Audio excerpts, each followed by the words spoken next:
Now, every time I say understand, I want the whole group to say, yes, sir. Understand. Yes, sir. Understand. Yes, sir. Remember that time you watched a man walk into a factory in a white uniform and a part of you felt genuinely jealous of a fictional woman? That was An Officer and a Gentleman, released in 1982 by Lorimar Productions and distributed by Paramount Pictures. It followed Zack Mayo, a man with a chip on his shoulder the size of an aircraft carrier, played by Richard Gere, who joins the Navy not out of patriotism, but because he has nowhere else to go. Debra Winger's Paula is the factory worker who knows exactly what he is and falls for him anyway, which says a lot about both of them. David Keith's Sid Worley is the one who actually cares, which the film punishes accordingly. And standing over all of it, Gunnery Sergeant Foley, played by Louis Gossett Jr. Not quite a villain, not quite a mentor. Directed by Taylor Hackford, it made roughly $130 million at the North American box office on a budget of about $7 million. And what happened behind the scenes was stranger, sadder, and more extraordinary than anything else. Today we're counting down 15 weird facts about An Officer and a Gentleman that you probably never knew. Stick around for number 1, because the man who delivered this film's most defining performance walked off that stage with an Oscar, and found that Hollywood wasn't ready for what that meant. Before we get into it, hit that like button, subscribe, and ring that bell. It helps YouTube find more people who still get chills at a white uniform walking through a factory door. All right, let's fall in. Number 15, the script that Hollywood spent 8 years trying to ignore. Before An Officer and a Gentleman was a film, it was a drawer. The specific kind of Hollywood drawer where scripts go to be paid for and forgotten. Writer Douglas Day Stewart had been trying to get this made for the better part of a decade. The premise was simple: a damaged young man, a Navy training program, a factory girl, a drill sergeant. Not glamorous, not high concept. The script circled the studios, got read, got passed on, circled again. Paramount executive Michael Eisner was reportedly among those unconvinced it would work. 8 years of closed doors. What nobody in those meetings knew was that Stewart hadn't invented this.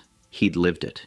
He'd actually enrolled in Naval Officer Candidate School, intending to become a pilot, and was washed out by a medical issue before he got near a cockpit. Left. Sir, this officer candidate requests permission to see you in private. Sir! Not now, I'm busy. And so are you. Now you're cleaned up. He dated a local factory girl during training. He had a close friend expected to graduate at the top of his class, who didn't make it. He went to her house for dinner, and her father sat there and stared at him. He carried all of it for 20 years before he wrote it down. The film Hollywood spent 8 years rejecting was a man's actual life. They just didn't recognize it. Number 14. The role that John Denver was reportedly signed to play. The part of Zack Mayo took a guided tour of Hollywood before landing with Richard Gere, and it started somewhere nobody saw coming. Sir, this candidate believes it would make a good officer. No way, Mayo, no way. You don't give a shit about anybody but yourself. And every one of your classmates knows it. You think they'd trust you behind the controls of a plane that they'd have to fly in? Folk legend John Denver, Rocky Mountain High, gentle acoustic guitar, a brand built entirely on warmth, was reportedly signed on to play the brooding, damaged, emotionally armored Zack Mayo. How far that actually got is not entirely clear.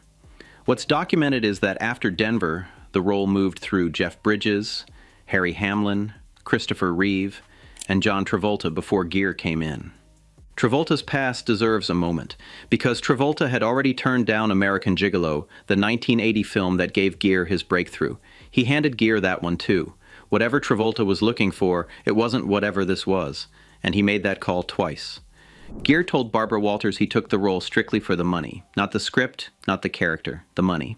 Well, the film made $130 million domestic and became the defining performance of his career until Pretty Woman. The man who eventually took the role after much of Hollywood had passed on it, for the least romantic reason imaginable, ended up in one of cinema's most romantic films. John Denver, for his part, never found his Zack Mayo moment, but honestly, can you imagine? Number 13. The drill sergeant who taught both legends. The role of Gunnery Sergeant Foley was originally conceived as a white Southern drill instructor. Every A-list actor approached past. Mandy Patinkin auditioned well but didn't get it. James Woods turned it down outright. Then director Taylor Hackford visited the real aviation officer candidate school in Pensacola to do his research. What he found rewrote the character entirely. The top drill instructors at the actual school were predominantly black men, black and brown enlisted men holding absolute make-or-break authority over white college graduates trying to become officers. Hackford looked at that reality and immediately changed the casting profile. Louis Gossett Jr. came in, told Hackford he had served as an Army Ranger, something Hackford later said helped convince him to cast him immediately, and was hired on the spot. To coach Gossett on authentic drill instructor language and rhythm, Hackford brought in a technical advisor, a real gunnery sergeant named R. Lee Ermey. That name might ring a bell. 5 years later, Kubrick cast Ermey in Full Metal Jacket as Gunnery Sergeant Hartman, cinema's other iconic drill sergeant. Ermey coached Gossett from his own genuine military patter. The same speech rhythms, the same specific insults. A particular line about where a recruit came from appeared in this film first, coached by Ermey, and arrived in Full Metal Jacket 5 years later via the same man. Very funny, man. Singer, Mayo, Wally, you've got enough goddamn energy to run them sewers. Get over there and give me 50 on the double, right now. The two most famous movie drill sergeants of the decade learned from the same person in the same room 5 years apart. Hackford then kept Gossett in completely separate quarters from the rest of the cast for the entire shoot. No shared meals, no socializing, no moments where anyone saw him as a regular person. Gossett committed fully. Gere later said, "I don't think we ever saw him socially. He was the drill sergeant 24 hours a day." At one point during karate training, Gere hit Gossett so hard in the stomach that Gossett walked off set and didn't come back for 2 days. The method acting went both ways. Number 12, the Navy that said no. Here is a true thing about one of cinema's most authentic-feeling military films. The U.S. Navy refused to cooperate with it. The real aviation officer candidate school is at Naval Air Station Pensacola in Florida. The Navy read the script, damaged loner, manipulative entanglements, a suicide, explicit sex scenes, and declined to have any of it associated with active government property. So the production went looking for somewhere that could pass as a naval training facility without actually being one. They found it in Port Townsend, Washington. Fort Worden, a decommissioned Army base, not a Navy base, in the Pacific Northwest, not Florida, became the entire physical world of the film. The parade ground, the barracks, the hallways, the altitude chamber in the basement, all of it Army, dressed as Navy, on a different coast entirely. The obstacle course didn't exist when they arrived. It was designed and built from scratch at Battery Kinsey specifically for the production and dismantled the moment filming wrapped. Gone, as if it had never been there. Your mental attitude of a person of the female persuasion. Deep down under all that bullshit, you're still thinking like a second-class citizen, aren't you, Seagull? A Chamber of Commerce official later admitted she'd worried after reading the script that the film would make Port Townsend look like, in her words, a backwoods hick mill town. Her husband told her it would be a hit. The film pumped $3 million into the local economy, made the town a permanent destination for fans of the film, and remains the most famous thing to ever happen in Port Townsend, Washington. Fort Worden is now a state park. The altitude chamber and dormitory 225 is still there. You can walk into it. Number 11. The two leads who had significant tension on set. The on-screen chemistry between Gere and Winger is undeniable. The push-pull, the heat, the way Paula refuses to be kept at arm's length by a man who's made an art of it. Audiences felt it in 1982, and it still holds now. What audiences didn't know was that off-camera, by all accounts, those two people kept their distance. Winger publicly called Gere a brick wall. He was unsettled by her ability to walk into a scene and quietly take it from him. Gossett wrote in his memoir that the on-screen chemistry was terrific, but it was a different story once the camera turned off. They couldn't have stayed further apart. She also called director Taylor Hackford an animal, publicly, not behind closed doors, an animal. Years later, Gere admitted she was more open to the camera than he had been, and that it showed. Winger said she could probably have found something nicer to say. The hatchet got buried. She presented him with an award at the Rome Film Festival, which he said he genuinely appreciated. The film sold itself as one of cinema's great romances. It was performed in significant part by two people who were deeply at odds. The screen doesn't know the difference, neither does the audience. Number 10, the contract Debra Winger negotiated herself. Winger negotiated her own deal on this film without an agent, agreed to terms, signed, and moved on, before she'd seen the revised script.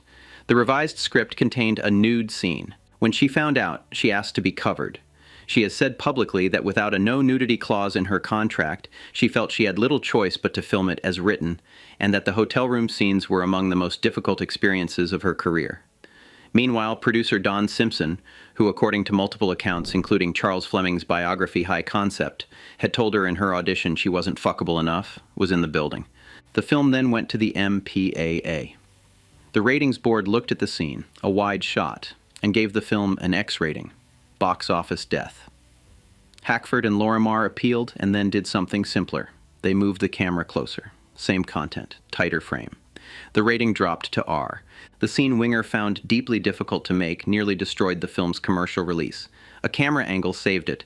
Don Simpson would go on to have further opinions about this film's prospects. We will get to those. Number 9. The Friend Who Didn't Make It. Stewart has said publicly that he lived most of this screenplay.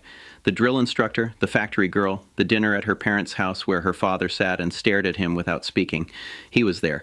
But one character carries a particular weight. Sid Worley, David Keith, was expected to be number 1 in his class, falls for the wrong girl, gets manipulated into quitting, and doesn't survive it. Stewart had a real friend like that.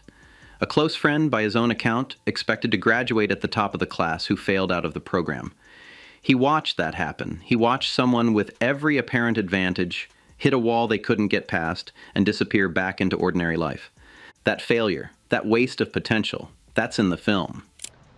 Lynette, marry me. I'm sorry, Sid, but I don't want to marry you. You feel it in every scene Keith and Gere share. The camaraderie and the undercurrent of dread. What the film does with it, the suicide, the specific ending, is fiction. Stewart's real friend didn't die. He failed out, and that was that. Stewart turned that failure into tragedy because that's what the story needed, and because sometimes the dramatic truth of a thing is more honest than what literally occurred. The real version was sad enough. He made it devastating. David Keith received a Golden Globe nomination for Best Supporting Actor for this performance. So did Louis Gossett Jr. for the same film. Two men nominated against each other for characters pulling Zack Mayo in opposite directions. Gossett won. Keith went on to a solid career. Elvis in Heartbreak Hotel, opposite Drew Barrymore in Firestarter. But Sid Worley is what most people carry, the friend who cared too much and didn't make it. Quick pause. If this film has ever done something to you that you can't quite explain, or if you just want to hear, "I ain't got nowhere else to go," one more time in your head, hit that like button and subscribe. Drop your favorite moment in the comments. The ending, the training sequences, the door scene, whatever it is that keeps you coming back. We want to know. All right, back to the countdown. Number 8. Everyone tried to kill the ending. The ending outlasted all of them. Richard Gere thought the factory finale was too sentimental. He lobbied against it. Hackford agreed with him. It wasn't in the original shooting plan. Stewart came back from being away. His son had been ill, to find his own ending hadn't been filmed. He pushed. Hackford relented and shot it. In post-production, cut together without music, the room laughed. Not warmly. Then Hackford put a song over it. Up Where We Belong started with composer Jack Nitzsche stuck on the film's love theme. He called Buffy Sainte-Marie, his wife and collaborator, who played him a melody she'd been developing. He built the score around it. Lyricist Will Jennings watched a rough cut and wrote words around what he saw, working-class people climbing towards something they couldn't quite name. Joe Cocker flew in from a Pacific Northwest tour, recorded the vocal in one afternoon with Jennifer Warnes, and flew back. Producer Don Simpson heard the result and said the song was no good. Not a hit. He lobbied to have it cut entirely. The song went to number 1 on the Billboard Hot 100, won the Oscar for Best Original Song, won the Grammy. When Stewart and Gere saw it screened in Toronto with the music underneath, the audience went crazy. Gere admitted it gave him chills, and that Hackford had been right. The ending nobody believed in, saved by a song the producer called Worthless, one of the most iconic scenes of the 1980s. Sometimes everyone in the room is wrong about everything simultaneously. Number 7. The fittest person in the cast was pretending to struggle. Lisa Eilbacher plays Casey Seeger, the one woman in Zack's training class, the one Foley singles out, the one who nearly breaks on the obstacle course in one of the film's most emotionally raw sequences. The performance is committed, physically convincing, and completely believable as someone pushed to their absolute limit. Here's what Eilbacher has said about it. The hardest part of playing Casey Seeger was pretending to be out of shape. By the time filming started, she was reportedly in better physical condition than anyone else in the cast. Months of preparation had worked on her differently than the rest. She ran that obstacle course, built at Battery Kinsey, demolished when production wrapped, Gone Without a Trace, looking like she was barely holding on, while actually finding it more manageable than any of her co-stars. The character who appeared most likely to quit was the one who'd already done the work, and the performance that looks like a woman at the edge of her endurance was, physically speaking, the most comfortable one on that course. And Casey Seeger never got her moment celebrated the way the others did, but she was always the one who was going to make it. Number 6. The song that got rescued from a stuck composer. Jack Nitzsche was scoring the film and couldn't find the love theme. He called Buffy Sainte Marie, his wife and collaborator, who played him a melody she'd been developing. He built the film's score around it. The melody that became Up Where We Belong existed before the film did. It was waiting for the right moment to find its purpose. Lyricist Will Jennings was then brought in, sat down with a rough cut, and watched. He later said these were his people on screen, working-class men and women reaching for something just beyond arm's length. He wrote the words in that spirit. His note about the lyric is worth knowing. It's where eagles cry on a mountain high, not fly, cry. He said the distinction matters. A cry carries something a flight doesn't. Weight, longing. The sound of wanting something you can see but haven't reached yet. The song that came from a stuck composer ringing his wife, a lyricist watching a rough cut in a quiet studio, and a singer recording in one afternoon, is on the RIAA's Songs of the Century list. Every time it plays at the end of the film, it still does something to the room, 40-plus years later. The composer who couldn't find his melody called The Right Person. That, it turns out, is the whole story of this film. Number 5. The $7 million film that beat almost everything in 1982. $7 million was lean for a major production. This was a lean shoot, on a decommissioned army base with a lead who took the job for the paycheck, co-stars at odds with each other, and a producer who wanted to cut the theme song. When An Officer and a Gentleman opened on August 13th, 1982, it started quietly. Word of mouth built it. By the end of summer, it was the third highest grossing film in America, behind only E.T. and Tootsie. It made more than Rocky III, more than Star Trek II, The Wrath of Khan, more than Poltergeist, roughly $130 million domestic, on $7 million, in a year when Spielberg was in the room.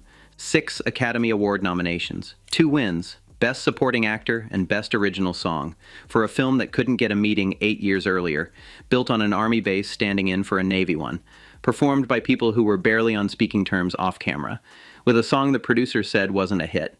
Nobody kept the receipts, or if they did, they're keeping quiet about it. Number 4, what it meant to be sitting in that room.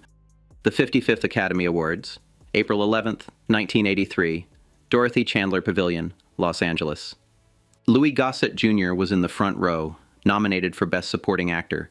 To his left, James Mason for The Verdict, his last film. To his right, Robert Preston for Victor/Victoria, his last film. Gossett had settled into gratitude just to be nominated, convinced the award was going to one of them. He hadn't prepared a speech. Christopher Reeve announced his name. His agent hit him in the chest. He looked around, confused. Applause. He walked to the stage, shook Reeve's hand, got a hug from Susan Sarandon, and stood at the microphone without a single prepared word. He thanked his agent of 17 years, said he had a spirit guiding him, starting with his great-grandmother, who had died at 117. Thanked his parents. Then held the Oscar up toward the 4 men still in their seats. All you other 4 guys, this is ours. He became the first black man in Academy history to win Best Supporting Actor, only the second black actor to win an acting Oscar in any category, 19 years after Sidney Poitier. The role had been written for a white man. He got it because a director visited Pensacola. Not supposed to be possible, Gossett said later, so that's a piece of history. Number 3, what happened next? He didn't work in films for a year. He had expected the phone to ring, expected to become the kind of actor studios chased. I thought winning an Oscar meant I'm a millionaire, he said. It never really meant $1 million for anything. The offers that came weren't the ones he'd asked for. The district attorneys, the physicians, the roles that reflected what the Oscar was supposed to have said about him. His next film was Jaws 3D. People weren't ready for me to win, he said. I was at the racial edge. He has spoken openly about the years that followed, the depression, addiction to cocaine and alcohol, 3 marriages ending in divorce. He wrote in his memoir that a black man was expected to mind his manners, and that drugs were a permanent blemish, where white actors were offered redemption. He watched the asymmetry clearly and named it. He kept working, television mostly. Eventually the right parts came back. He founded the Racism Foundation. He walked with Nelson Mandela. He told an interviewer his Oscar was in storage. and he was thinking of donating it to a library. "I need to be free of it," he said. Louis Gossett Jr. died on March 29, 2024 at 87. Gere said, "He was the drill sergeant 24 hours a day. He drove every scene he was in. A tough guy with a heart of gold." Number 2. What the performance actually was. Taylor Hackford said something about Gossett's Foley that tends to get buried under the awards history and the box office numbers. He argued that Foley may have been one of the first black characters in mainstream American cinema granted unquestioned authority over white characters. Not authority the plot contests or qualifies. Not power that has to justify itself scene by scene. The film simply gives it to him as a given, from the opening whistle to the final salute. Foley doesn't earn the right to command Zack, Mayo, and the others. He already has it. The other characters work within it. The film never once pulls it back.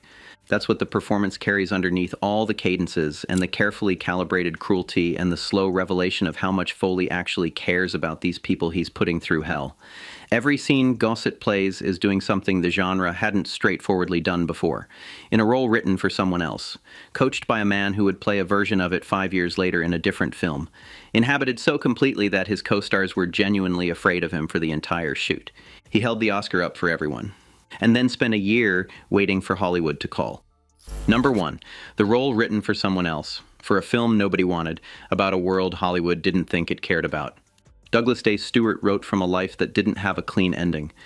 He turned it into one because stories need them. The real version just kept going. Taylor Hackford visited Pensacola and rewrote a character from scratch because reality was more interesting than the script. He kept Gossett in isolation because fear was more useful than comfort. He filmed an ending he didn't believe in because the writer asked him to. Gere showed up for a paycheck. Winger showed up despite everything. Keith played the friend who didn't make it and watched from his seat as Gossett accepted the award they'd both been nominated for. And Louis Gossett Jr., in this industry since 1953, Broadway debut at 16, who had watched Poitier win in 1964 and waited 19 years, went into that ceremony in the front row without a speech, certain the award was going somewhere else. Then his agent hit him in the chest. He stood at that microphone and said something unplanned, unrehearsed, and exactly right. "This is ours, not mine. Ours." For the 4 men still in their seats, for everyone who'd come before him in that category and hadn't won, for whoever would come after. The role was written for a white man. The film was rejected for 8 years. The producer tried to cut the song. The director didn't believe in the finale. The leads spent much of the shoot at odds with each other. The Navy wouldn't let them film on a Navy base. None of it mattered, because the thing got made, and the right person was in it, and when the moment came, it happened the way it was always going to happen, when the right person is in the right role at the right time. Not supposed to be possible, so that's a piece of history. And there you have it, 15 weird facts about an officer and a gentleman. Which one hit you hardest? Drop it in the comments and share this with someone who still has this film somewhere in their chest. New deep dives every week, so subscribe if you haven't already. Until next time, I ain't got nowhere else to go. This is Remember That Time.